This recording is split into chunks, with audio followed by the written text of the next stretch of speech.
আসসালামু আলাইকুম বন্ধুরা, কেমন আছেন সবাই? নতুন ভিডিওতে আপনাদেরকে স্বাগত। কিছুদিন আগে আমি কিছু হাঁসের বাচ্চা এনেছিলাম, আজকে সেগুলারই আপডেট দেওয়ার চেষ্টা করব।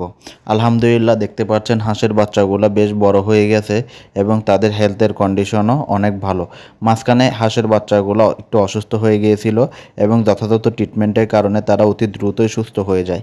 আমি হাঁসের বাচ্চাগুলোকে আমার বাসায় লালন পালন করতেছি, কারণ ওদেরকে আমি পার্মানেন্ট যেখানে রাখবো সেখানে এখনও ঘর প্রস্তুত করিনি, কারণ সেখানে বিড়াল এবং বড় বড় ইঁদুর থাকার কারণে ওদের সাইজটা একটু বড় হওয়ার পরেই ওদেরকে সেখানে নিয়ে যাব।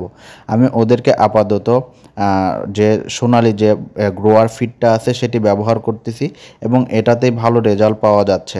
তো আলহামদুলিল্লাহ, এখন ওরা খুব দ্রুত বড় হচ্ছে এবং ওরা সব রকমের খাবারে অভ্যস্ত হচ্ছে।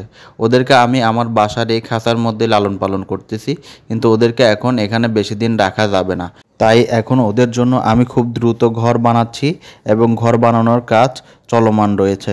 ঘর বানানোর কাজ শেষ হলে ইনশাআল্লাহ সেটিও আপনাদেরকে ভিডিও করে দেখানোর চেষ্টা করব। আমার এই হাঁসের আপডেটগুলো পাওয়ার জন্য আমার চ্যানেলের সাথেই থাকবেন। ভিডিওটি ভালো লাগলে লাইক, কমেন্ট, শেয়ার করবেন এবং সাবস্ক্রাইব করে আমাদের সাথেই থাকবেন। আল্লাহ হাফেজ।